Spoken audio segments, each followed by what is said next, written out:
themselves, and some of them looking for a home. They are absolutely furious to see people being handed luxury hotel rooms, mobile phones, instant access to the NHS, and many privileges that they themselves, as British-born taxpayers, have no access to. You mentioned that the government's running scared of Reform UK and Nigel Farage, and there is no doubt they're polling extreme. Labour S in panic Farage is sweeping every voter bloc. Will they finally defy the ECHR and boot 5,200 foreign criminals, or will the lawyers tie them up forever? The next government could be Nigel S. watch now. I can't quite get my head around is just because it's not really being viewed in this way, is how much of a complete and utter U-turn this is. When this has been mentioned to ministers in the last year and said, you know, let's clear 10,000 people out of our prisons because we've got this huge backlog. We can't do it because it would not be justice for the British people. They've been dead set against doing this. Absolutely, and that's why you can tell that this is an action of sheer panic because of the way that Nigel Farage is mopping up Labour voters, Tory voters and voters of all times, all ages, all classes. And mainly the issue is centred on the question of illegal immigration and especially the people coming across in boats. And that has captured the attention of the public now in a way that they're prepared to show their anger more than at any point in the past. It's been simmering for a very long time, probably for 20 years, but it's reached a climax now with the combination of the demonstrations that are going on every weekend over Gaza, which has linked the whole issue together. You've got people who are worried about people of another culture, we have to put it politely, coming to this country and doing things that we disapprove of.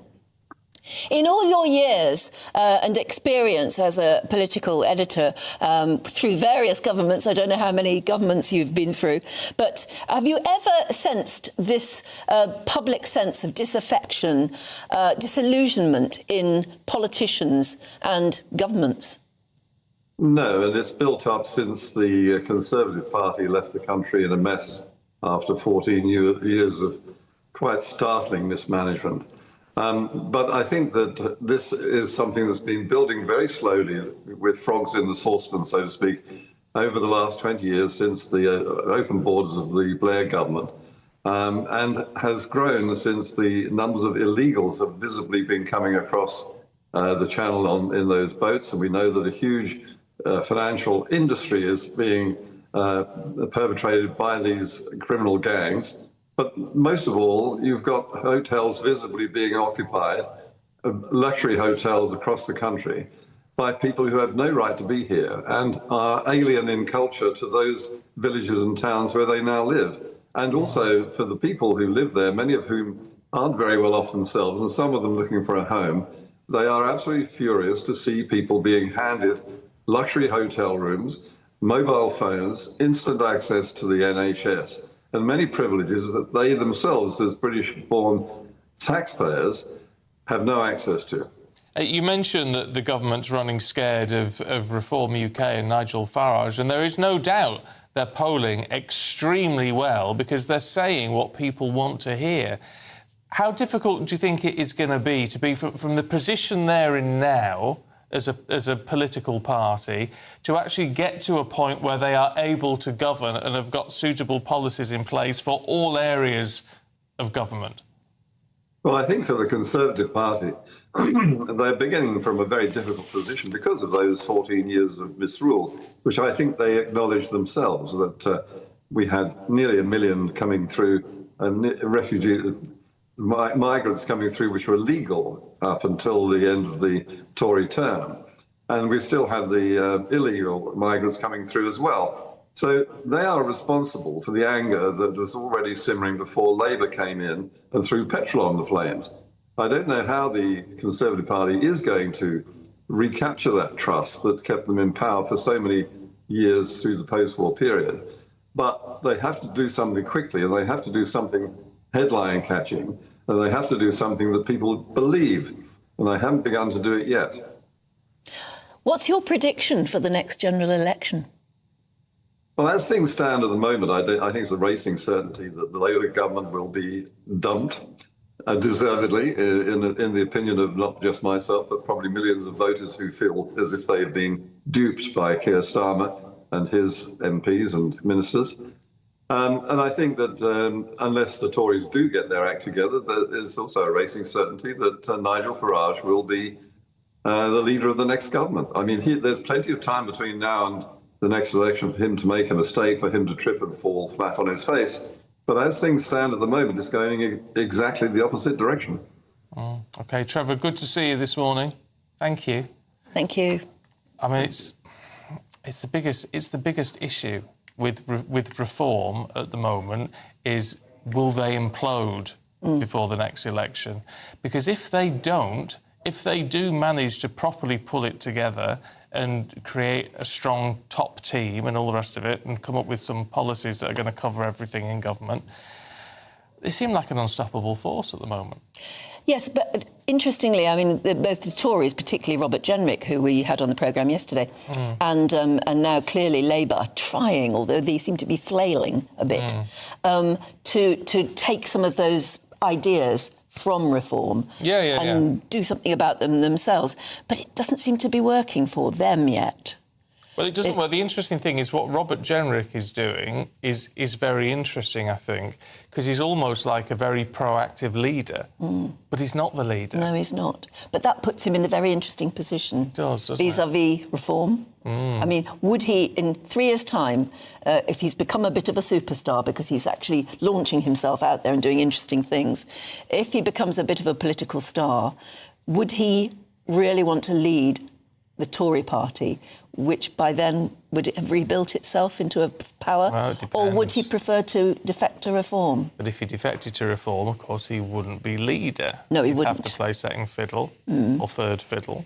But would that be a price worth paying? Yeah. I think there's a lot to be said. I think Fascinating, isn't it? I think it's in the run-up to the next election, seeing if the Conservatives have got themselves back in shape, and if they haven't, how many of their top team will start moving across to reform before the election. If reform want them.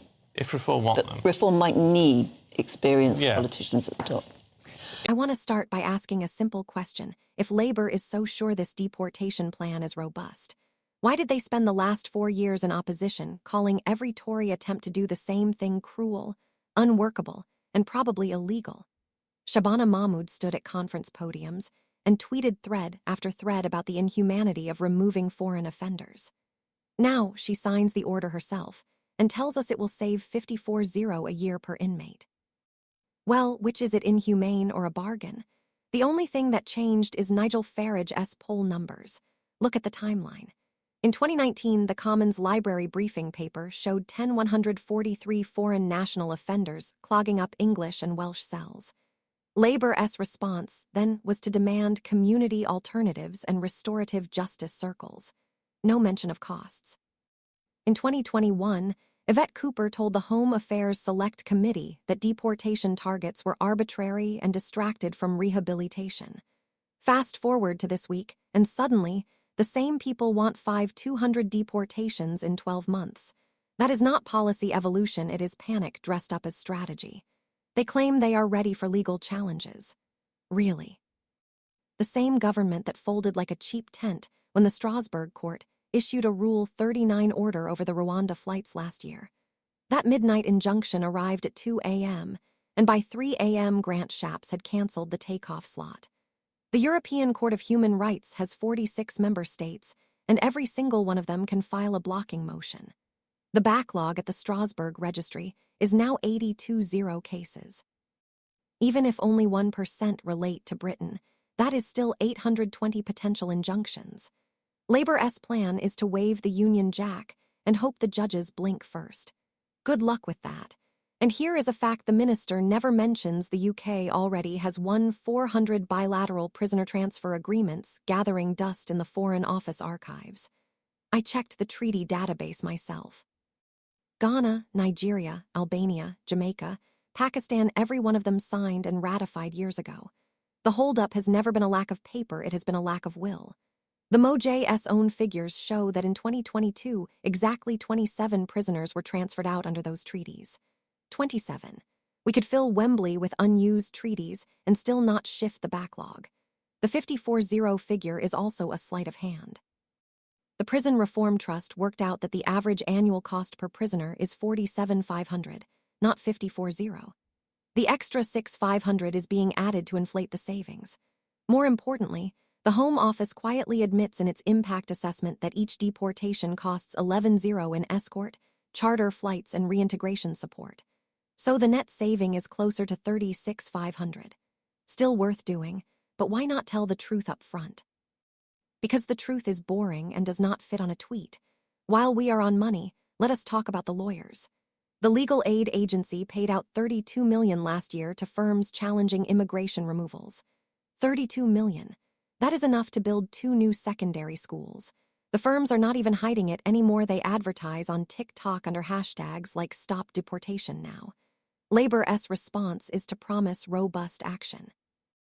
Yet the very same legal aid agency is overseen by the Ministry of Justice, which is guess what, run by Shabana Mahmood. If she wanted to tighten the rules tomorrow, she could. She chooses not to. I wonder why. The deeper problem is the Human Rights Act 1998. Section 3 forces judges to read every statute so far as possible in line with the convention. Section 4 allows them to issue a declaration of incompatibility that shreds any deportation plan. Labor created this trap in the first place, and now pretends it can simply ignore it. Sir Keir Starmer used to be Director of Public Prosecutions. He knows the case law backwards. He also knows that the Supreme Court ruling in Osborne v. Parole Board 2013 raised the procedural bar so high that even serial killers get oral hearings. He is counting on the public not reading the judgments. Compare that with Denmark. They amended their Aliens Act in 2021 to allow removal to a safe third country without individual consent. Result: 94% of failed asylum seekers left voluntarily once the option was removal to Rwanda or Tunisia. The Danes did not leave the ECHR, they simply legislated that the convention is not a veto on Parliament. The Strasbourg court huffed and puffed, but has not fined Copenhagen a single krona. Britain could do the same tomorrow.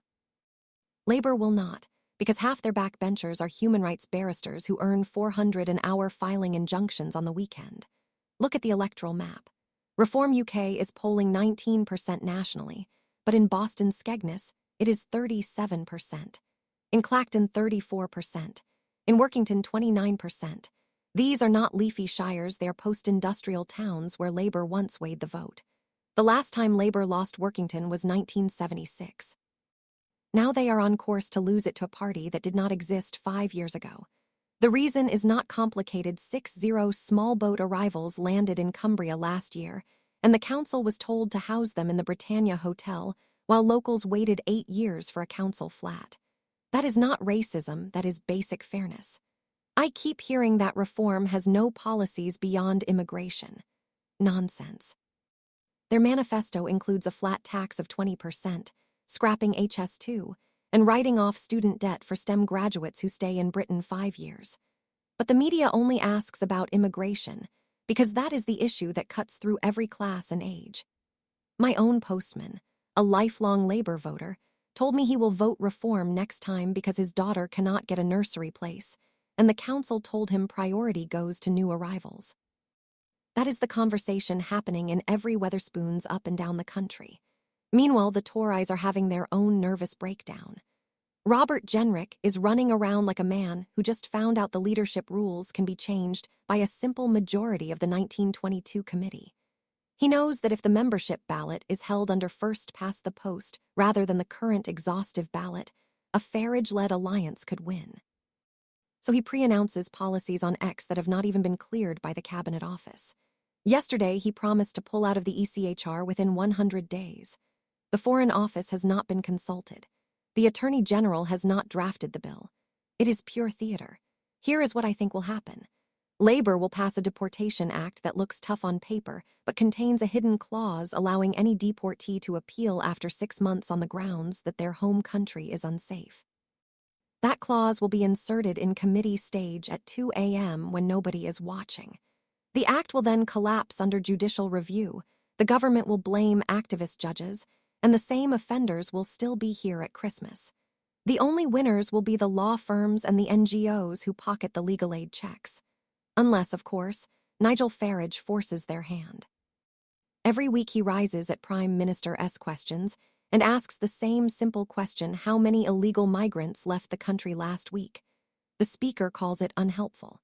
The public calls it the only honest question in the chamber. That is why Labour is running scared. They know that if they lose another 5% to reform in the Black Country and Teesside, they are looking at a hung parliament with Farage holding the balance. And once he has immigration, he will move on to net zero, to crime, to grooming gangs, every issue the establishment wants buried. I will end with this. In 1950, Clement Attlee signed the European Convention because he believed it would stop fascism.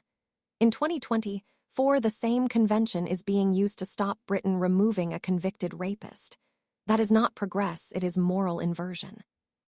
Labour created this mess, the Tories failed to fix it, and now both are panicking because a man with a pint and a smile is telling the truth.